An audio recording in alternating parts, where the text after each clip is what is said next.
隨着寶可夢黑二白二在劇情深度達到巔峰的基底上，再度為玩家們帶來各種刷新認知的續作冒險後，正當玩家們都以為接下來該輪到重置版的回合，準備將目光轉向其他遊戲時，沒想到 Game Freak 卻在短時間內再度刷新了世界的認知。嘿嘿，Hello， 大家好，我是小易，歡迎來到寶可夢時光機。即使在第5世代有着相當精彩的劇情表現，但是在舊主機上發售和動畫的拖累，還是殘忍的削弱了寶可夢的關注度。所以當玩家們都在問 Game Freak 接下來還能變出什麼花樣時，誰也想不到居然還真給他們秀到一波。如果你們和我一樣期待的話，歡迎按讚、訂閱、熱推、留言，讓我知道你們的支持會帶給我繼續前進的決心。如果各位有興趣看上部影片的話，都歡迎點右上角資訊卡或下方資訊欄連結。就讓我們趕緊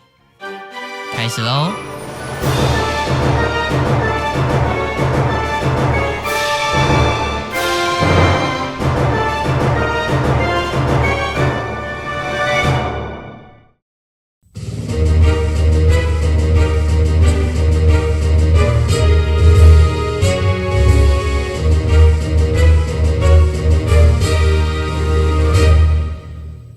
时间回到3年前 ，3DS 在全球玩家眼前亮相。然而 ，Game Freak 內部卻早已拍板第5世代的續作，也將繼續使用舊掌機 NDS。這決定無疑是大膽危險的，因為這意味着 Game Freak 主動放棄搭上 3DS 初期的熱賣機會。所以在寶可夢黑白推出後不久，真田順一就馬不停蹄地展開了新作的構思，以美麗、牽絆和進化為核心主題，展開了全新的創作。首先提到了美麗，自然就繞不開以美麗和浪漫聞名的國家法國。新地區的名稱也因此以古希臘文的美 Kalos 為靈感，定為卡洛斯。真田順一也多次帶領團隊前往法國考察，途中還發生了被粉絲認出來的小插曲。真田順一表示，雖然他很高興，同時也很擔心，這會不會讓玩家們提早猜到下一部作品的地區原型。不過看到他在幾乎所有的訪談都有提到這件事，可見他心裡還是相當爽的吧。而在石原和和的要求下，他們也決定配合任天堂新掌機 3DS， 讓寶可夢本傳系列再一次大進化，正式進入全 3D 時代。這也就讓森田順一找到了為新作命名的靈感。不過因為同時開發的黑二白二與以往的加強版截然不同，所以也需要相當多的人力，這導致了全 3D 的開發也舉步維艱。而在他們努力的同時，3年也一晃而過。在黑二白二推出後不久，街機 Pokémon Trita 2012年7月14日誕生，正式開啟了風靡全球的寶可夢街機時代。讓無論大人小孩，只要一有空，就會齊聚在這台街機前排隊聊天交換寶可夢。不過我自己倒是因為打一次30真的太貴，所以直到今天都不敢入坑。11月23日則是推出寶可夢不可思議迷宮極大之門與無限迷宮，不僅結合了 3DS 的 AR 功能，還同時提升了玩家間的互動性。最棒的是這次只推出1個版本，之後他們也積極的布局手機平台，分別推出了寶可夢圖鑑 for iOS 和主要推廣向歐美觀眾的寶可夢 TV， 讓觀眾們可以收看從開播至今的所有動畫作品。之後進入2013年，就當大家都以為接下來輪到重置版的回合，紛紛敲碗期待着重遊豐原地區時，1月8日在第一場寶可夢線上發布會 Pokémon Direct 中，任天堂的社長岩田聰居然首次公開新作，這結果既令人訝異也令人驚喜。全新初始寶可夢和傳說寶可夢也同步公開，標題也因為完全不同於以往而引起討論。期待已久的全 3D 畫面也讓玩家們集體陷入瘋狂。不過最讓全球玩家感到欣慰的，應該就是全球同步發售了吧？以往的所有系列作品，日版都是最先發售，之後翻譯成英文，再2度翻譯成其他語言。所以這樣迂回下 ，Game Freak 就必須做出好幾種版本的遊戲。通常海外玩家就得等個半年到1年才能真正玩到。這不只對玩家們不公平，同時也會讓討論度分散，對任天堂或 Game Freak 當然也不是好事。因此這次的進步，無疑是讓寶可夢系列又再度達成了新的里程碑。緊接着4月7日，官方放出了第一支新寶可夢的單獨預告，其名為仙子伊布。不過當時僅公開外觀和招式動畫而已，並沒有展示詳細的資訊，這讓玩家們都好奇這支新伊布究竟是什麼屬性的。4月24日 ，Pokémon Skulltula Blue U 在任天堂的 Wii U 推出，還販售了能使用 NFC 功能的公仔，沒錯，就和任天堂的 Amiibo 原理一模一樣。5月19日，在電視節目 Pokémon Smash 公開了新的幾種寶可夢，還有主角的外觀。之後在6月中的E3展上，真田順一次性的放出了非常多新消息，包括新寶可夢、新通信功能、新對戰模式，還有令人跌破眼鏡的全新妖精系亮相。其屠龍者的身份馬上就引起了話題，也連帶壓制了當時還算強勢的格鬥系，還拉抬了本來對戰的冷門毒系。另外比較沒人注意到的是，鋼系也被稍微削弱，其幽靈系和惡系的抗性遭到拔除。7月13日，神速的蓋諾賽克特超夢覺醒開演，看着第一世代的霸者又再度強大，真的是讓人相當熱血沸騰。原本玩家們都以為和球雷姆一樣是在戰場外使用道具來切換形態，沒想到官方這次居然又玩出了新操作。不過當然，這還得等到不遠的將來才會揭曉。劇場版後的短片《皮卡丘與伊布好朋友》讓仙子伊布首次在動畫中登場，同時也是少有的伊布大集合，所以這也是我印象最深刻的短片動畫。7月18日，在動畫《寶可夢超級願望》134集中登場了一位來自卡洛斯的記者三色井，作為小智前往卡洛斯地區的引路人，順帶展現出了閃電蜥、坐騎山羊、音波龍等之前早已被公開的新寶可夢。8月10日，寶可夢 Treta 實驗室推出，讓遊玩過寶可夢 Treta 的玩家可以透過外接設備在 3DS 上遊玩小遊戲。接着就在8月12日，官方突然放出了更加重磅的消息，那就是現在大家都最熟悉的系統超級進化。從原先以覺醒定名的超夢為起頭，又陸續公布了包括路卡利歐、大嘴娃、阿波索魯、電龍，還順帶放出了預購特點超級火焰雞。此公告一出，馬上激起了玩家們的熱血，討論起自己最喜歡的寶可夢會不會也獲得了這神奇的超級進化。當周末的 Pokémon Smash， 真田順一也在節目中再度向大家介紹了這個新系統。9月14日的 Pokémon Direct， 鹽田聰邀請真田順一和石原恆河一同回顧過去，並提到了一些新系統，比如全新的寶可夢儲存軟體 Pokémon Bank 和能將 NDS 寶可夢上傳到 3DS 的 Poké Transporter。在訪談結尾，還向觀眾展示了這次的特仕機樣貌。最後就在11月16日，萬眾期盼的寶可夢 XY 全球同步發售。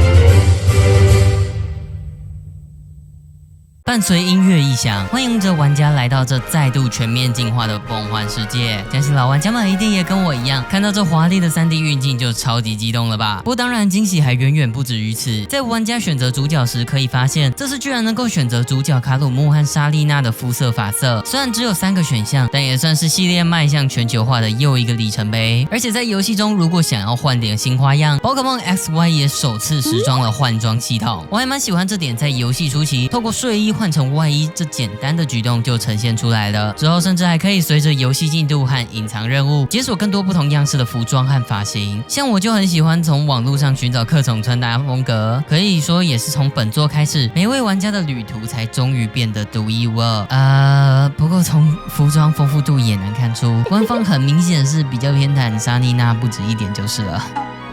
在這次遊戲中 ，Game Freak 也新增了人物的待機動畫，細節把控值得肯定。更棒的是，故事中沒被選擇的另一位主角，在遊戲中也會有着不少戲份。這次故事也是和往常一樣，主角獲得寶可夢、冒險、打道館、遭遇事件、解決事件，成為冠軍。些微不同的是，這次也同樣不是由博士贈送初始寶可夢和圖鑑，而是由勁敵提耶魯諾代為贈予。這次的勁敵也就是4位夥伴們：多羅巴、提耶魯諾、莎娜和另一位沒被選擇的主角。縱觀全世代，這部作品的勁敵算是非常的多。不過在遊戲流程中，我覺得他們更像是伴隨在身邊一同冒險的好朋友。因為除了卡魯木或莎莉娜，其他幾人在遊戲中與玩家的對戰次數大概也就2-3次。或許是 Game Freak 有意讓這次的冒險輕鬆一點吧。不過與這麼多夥伴一同冒險，也就正好體現了本作名稱 XY 背後的含義。真田順一在與岩田聰的訪談社長詢問中表示 ，XY 對應的是 X 軸與 Y 軸。他想透過這個標題傳達出，即使人們會朝向不同目標邁進，並且有着各種思維方式，但只要生活在同一個世界，人們終有相遇和意見一致的交匯時刻。所以本作主角團中的5人也都能看出截然不同的個性、想法與人生目標。有趣的是，當初真田順一還擔心這不同以往的標題會過不了石原恆河那關，沒想到石原恆河一看到標題終於玩出新花樣了，就二話不說通過了提案。而或許是因為前世代的難度太高，這次 Game Freak 又再次降低了遊戲難度，在遊戲中安排了前輩德克西歐和吉娜來引路，雖然他們好像對劇情也沒多少幫助，還修改了第一世代就一直存在的超讚道具學習裝置，從原本只能讓隊伍一直未參與戰鬥的寶可夢分享到1點經驗值，更新成全隊的寶可夢都能夠共享經驗值。這個設計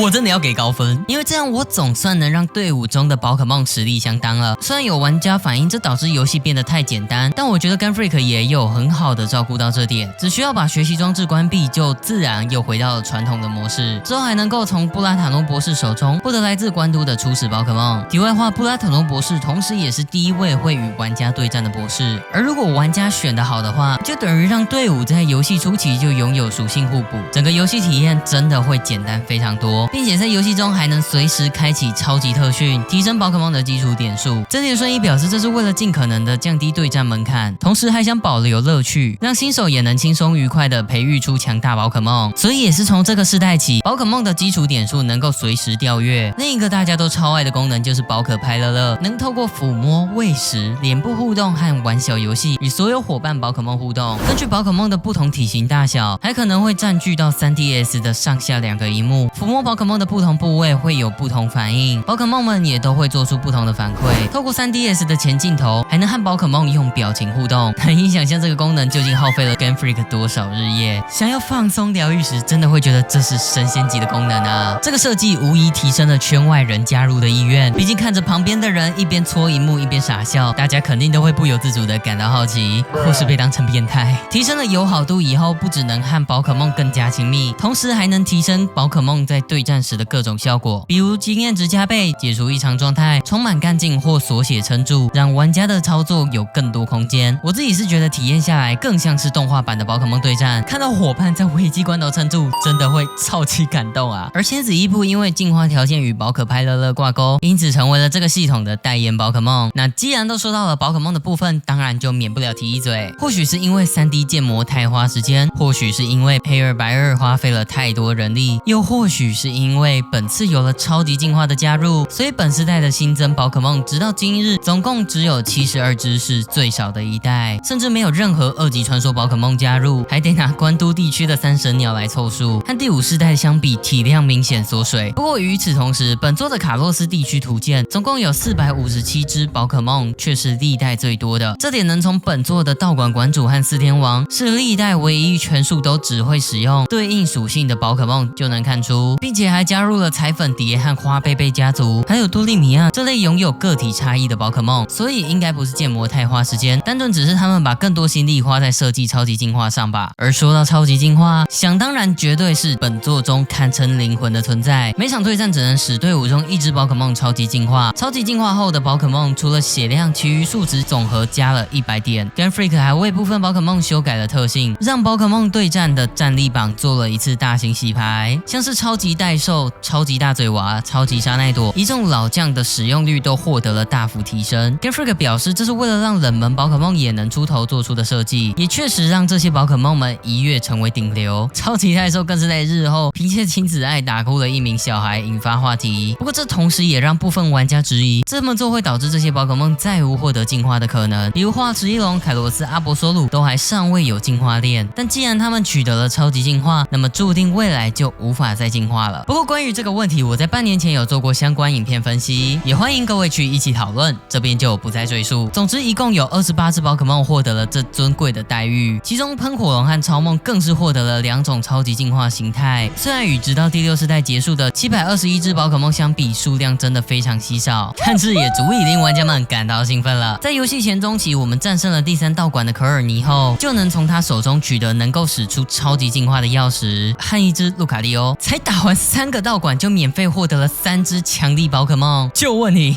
，XY 佛不佛？更別提從本作開始，初始寶可夢都一定會有版本限定專屬招式。布里卡龍有尖刺防守，妖火紅狐有魔法火焰，甲賀忍蛙有仙榻榻米和飛水手裡劍，再加上2隻能超級進化的寶可夢，這隊伍要通關根本手到擒來。不過因為在設定上，鑰匙是只有被選上的人才能擁有的傳說道具，所以不論是道館館主或四天王，在遊戲中都完全沒有使用過超級進化，甚至不少寶可夢的進化石都必須等到遊戲通關進入2周目後才能取得。你各位現在會有他們使用過的印象，應該都是來自10月17日開播的動畫《寶可夢 XY》，恰逢東京電視台50周年，所以這次的動畫獲得了一大筆的經費，再加上超級願望的教訓，讓這次動畫的設計更加成熟。小智保留了過去的對戰經驗，動畫的精緻度也獲得史詩級強化，基底們的設計也更加討喜，甚至還加入了莎莉娜這位超人氣女主角，交由她來擔任這次的新手訓練家，以參加動畫原創的3關衛星賽為目標。沒錯，再次澄清，在寶可夢 XY 遊戲中並沒有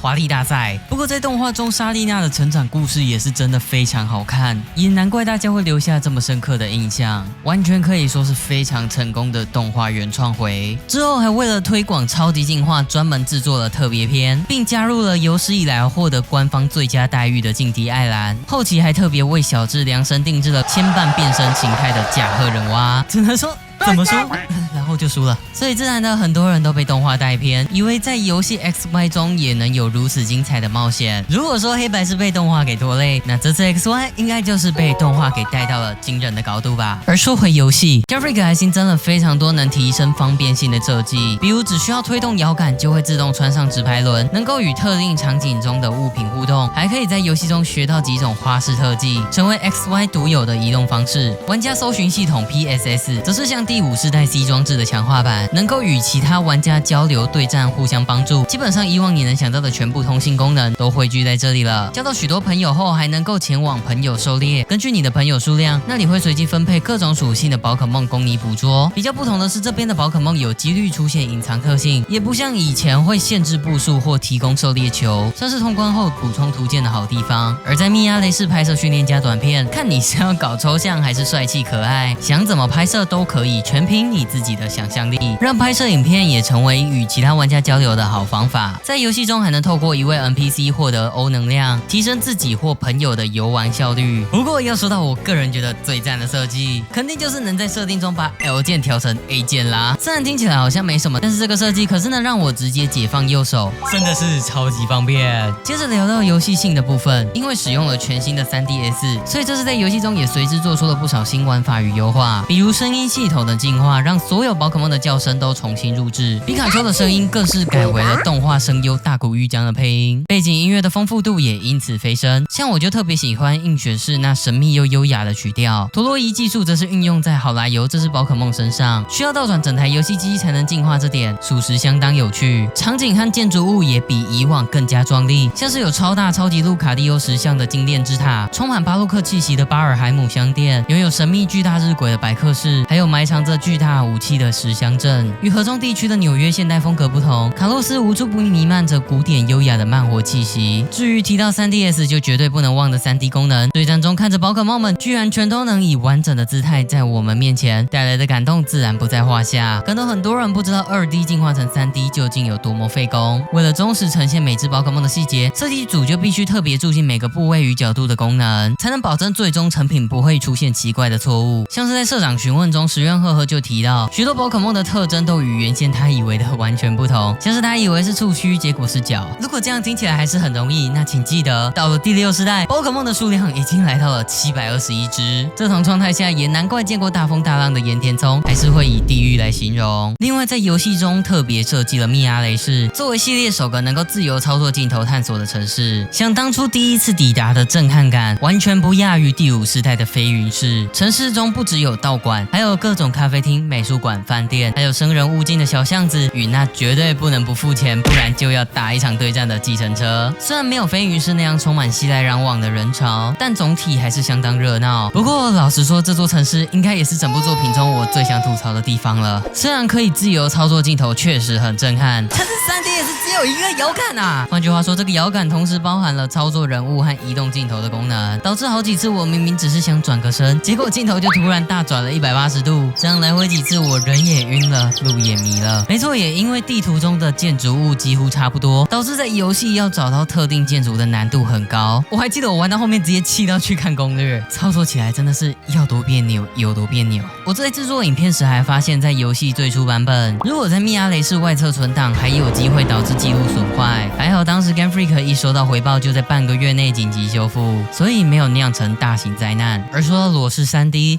也是讓我還蠻失望的。想當初在開場動畫時那驚人沉浸感，真的是讓我感動到起雞皮疙瘩，卻沒想到這居然就是最精彩的呈現之一了。除了在對戰中和一些完全不重要的場景，還有使用即時通訊裝置除外，裸視 3D 功能在遊戲中的表現真的是完全可有可無。重點是它還會掉幀，我一開始還以為是我看錯，結果上網一查，發現居然是真的。況且我還是使用比較新的 New 3DS 遊玩誒，連這台都會掉幀，那舊 3DS 怎麼辦啊？看來 Game Freak 的優化問題不是最近才有的。另外也有人詬病，在對戰時只有幾位重要人物的 3D 有建模出來，其他包含道館館主和四天王，甚至是冠軍，全部都只有2D 立繪而已。但我得承認，在我看到有人指出這件事之前，我其實完全沒注意到有這回事，所以我自己倒是覺得這招蠻聰明的，而且這代的 NPC 也真的都畫得不錯。雖然那是為什麼閃煙隊全員就連小嘍囉都有啊？不過當然，我覺得這些小缺點掩蓋不了這部作品。其他像是這代新增的坐騎系統也令我驚豔。遊戲中玩家在某些道路必須依靠駐紮在當地的寶可夢才能通過，比如坐騎小羊可以跨欄，坐騎山羊能夠帶領我們遊覽密阿雷市，獨角犀牛能跨越岩石地，象牙豬能夠開拓雪山。以往只能在其他媒體看到的畫面，如今也終於能在遊戲中體驗到。說不感動絕對是騙人的。其他還有新增的天空對戰和群聚對戰，同樣也擴充了遊戲的寫實程度。天空對戰簡單來說就是只有能夠飛行的寶可夢可以參與，所以如果沒帶上這類寶可夢，基本可以跳過。群聚對戰則是在草叢中會隨機觸發，官方描述是弱小的寶可夢會團結面對強大對手，所以就會遇到我方動一次，然後就得站着被圍毆的局面。這時範圍技能就派上了用場。其他還有一個更不知名的反轉對戰，簡單來說就是所有屬性相克都反轉，所以一直被大家欺負的蟲系一般系簡直笑開了花。另外不知道是出於什麼原因， XY 中有非常多與第一世代呼應的地方，比如說前面提到的初始寶可夢，遊戲中途久違的出現擋路卡比獸，還有仔細一看會發現獲得超級進化的寶可夢，第一世代明顯就是佔最大宗的。還有在二周目可以遭遇到第一世代的霸主超夢，所以能夠感受到 Game Freak 在本作似乎比起本地寶可夢反而更專注於用情懷的力量把老玩家們吸引回來。這點從在2013年10月2日開播的超精彩外傳動畫 Pokémon The Origin 也能看得出來，甚至當時還有玩家猜下一部重製作品又是第一世代。我覺得之所以會採用這種策略，除了初代寶可夢最經典最好拿來吸引外，或許是因為第5世代黑白的斷代讓 Game Freak 感受到了令人洩氣的失敗，所以才會轉而使用情懷戰術。先說這只是我的猜測，但這也就能解釋為什麼這代的本地種寶可夢會如此稀少了。那麼最後當然別忘了劇情和傳說寶可夢的部分，這就得提到本作的反派組織閃焰隊了。說真的，我一開始聽到這名字，本來還以為是火箭隊或熔岩隊的盜版，但沒想到跟前輩比起來，閃焰隊悲慘多了。老大弗拉達利原本是一位擁有大愛的慈善家，真心期盼着這個世界變得更加美麗。然而不論過了多久，世界的陰暗依舊沒有減弱，這讓倍感徒勞的他陷入了絕望之中，最後導致他的性格變得扭曲，認為不應該平等賦予，而是應該平等剝奪。因此他才打算動用卡洛斯傳說寶可夢的力量，啟動3000年前的最終兵器，摧毀這個世界。老實說，聽完他的悲慘遭遇以後，我其實還蠻認同他的，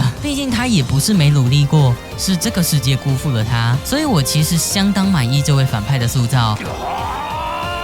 而整個組織內部的設計我也相當喜歡。雖然除了弗拉達蒂和庫瑟洛斯奇，其他幹部的設計明顯比第5世代弱上不少，但是這正好也證明了閃焰队的問題。即使老大心懷着大愛，即使他的動機我能夠同理，然而他底下的隊員卻不是這麼一回事。在遊戲中我看到的他們個個自私自利，為了滿足私欲暴力的對待其他人。我覺得這用黑話來解釋完全不對，更像是他們最原本的樣子。不過我前面提到的庫瑟洛斯奇也是一個完美的例外，他的設定就和黑二白二中的阿克羅馬有異曲同工之妙。他在2周目利用打工的名目操控傀儡掠奪他人的寶可夢，因此被國際刑警帥哥盯上。而原本流浪街頭，後來被帥哥聘為助手的女孩瑪奇埃爾，就成為了最大的受害者。啊，不對，他的妙妙應該才是最慘的。但有趣的是，在與瑪奇埃爾相處的過程中，意外激發出了庫瑟洛斯奇的父愛，因此最終他才在被捕前將手中所有研究成果和寶可夢都贈送給瑪奇埃爾。所以這次 Game Freak 在反派的塑造上延續了第5世代那種讓人能夠同理卻又恨得牙癢癢的感覺，真的是值得我給出高分啊！不過很可惜的是 XY 中的傳說寶可夢卻因此成為了陪襯，能夠分享出永恆生命的傳說澤爾尼亞斯，會終結並吸取生命的傳說伊菲爾塔爾，他們在故事中簡單來說就是成為了最終摒棄的電池，對於他們賦予與剝奪的琢磨根本為零。就連隱藏的第3位傳說基格爾德也是在2周目後地圖的角落靜靜的待着，明明是第1位擁有多種變身形態與專屬招式的傳說寶可夢，卻完全沒有第4、第5世代的奇拉蒂娜和裘雷姆那般的威壓，甚至就連超夢的位置都比他好上不知道多少。只能說 Game Freak 這次的心真的是偏好偏滿啊！他有一隻湯匙。反而是動畫寶可夢 XY&Z 和漫畫寶可夢特別篇，在傳說寶可夢的處理上更加讓我滿意。XY&Z 中齊聚了各路好手，向被操控的基格爾德發起進攻，當時真的是看得我熱血沸騰。而漫畫特別篇更是讓我直呼精彩，採用諜報戰的劇情模式，主角團們與遊戲完全不同，從一開始就陷入了絕境。閃焰隊利用媒體的力量封鎖了消息，還綁架了一堆人，搞得主角團們只能四處躲藏，危機感直接拉滿。我很喜歡這次漫畫透過賦予與剝奪為核心創作了整個故事，也讓美這個主題環繞在整趟旅途之中，透過閃焰隊的密謀來揭露這個表面看似美好，內在卻早已腐爛的世界。最終戰甚至能看到3位傳說齊聚一戰，和超級超夢與基格爾德的一級神戰，還能看到小帽久違再度登場，而且拜託主角還有一隻超級耿鬼耶，真的是不需要再多說了。你各位都快去看吧！如果說特別篇的故事發展是本來要作為加強版的劇本，我是絕對會相信的。可是這些都只能成為空想。在我們戰勝卡路尼成為冠軍後，那被弗拉達蒂囚禁的神秘旅人 AZ 會向玩家發起挑戰。最後隨着他被擊敗，他也釋懷了自己的罪惡，並終於和自己心愛的花貝被重逢。然而我們也都知道，他的故事就如傳說寶可夢們那般，並沒有完整呈現，所以也很明顯他的旅途還尚未結束。不過那就是10多年後的故事了。OK， 那麼以上這就是這部影片的全部內容。如果喜歡的話，別忘了按讚、訂閱、開小鈴鐺、分享這種影片。整理資料、製作影片真的非常不容易，所以如果願意使用超級感謝，真的會帶給我非常大的幫助。你們的支持會帶給我繼續前進的決心。XY 其實是我去年入手 3DS 後才終於真正玩到的，所以我在玩之前有聽到不少聲音，表示遊戲流程太短，玩不夠。實際體驗後，我也確實能夠感受到，明顯有非常多地方 Game Freak 留下了缺口，比如 AZ 的故事、超級進化的秘密、弗拉達蒂的後續等等，全部都沒有展現出來，甚至貴為遊戲的看板。遊戲中會使用超級進化的不算主角，卻只有寥寥4人，這不論怎麼看都是相當奇怪的設計，也難怪當時的玩家們都一致認為一定會出加強版。但雖然吐槽了這麼多，寶可夢 XY 取得了1680萬的驚人銷量，穩坐 3DS 的銷量第2名，甚至贏得了2014年金搖桿獎的年度最佳掌上主機遊戲，其反響可見有多麼驚人。也確實靠着動畫與情懷和新機制的多重強化，吸引着無數新舊玩家前來體驗。遊戲中極其容易上手的難度、輕鬆愉快的旅途與值得深思的背景故事，全部都讓這部作品在歡快的同時，又不失系列既有的特色。我喜歡坐在各地的長椅上，用不同角度欣賞卡洛斯地區。我喜歡換上美麗的衣服，請攝影大叔來幫我拍個照。我喜歡隨時隨地與夥伴們互動玩耍。我喜歡參加尤里家的猜謎挑戰。我喜歡與網友討論那些未解之謎。我喜歡與朋友們暢遊這美麗的世界。當然，我最喜歡的就是使用超級進化與夥伴們齊心度過難關。即使這部作品不夠完整，無處不彌漫着趕工的味道，但它所帶來的價值不只為瀕臨危機的寶可夢挺過難關，還成功再度將寶可夢推向了全新的高度。那麼最後有任何想聊的、想指正的、想分享的，都歡迎在下方留言和我一起討論。希望所有古今未來的優秀作品都能夠被世人看見並記住。我是小易，這裡是寶可夢時光機，下次就讓我們在超級進化的秘密面前再見嘍，See ya。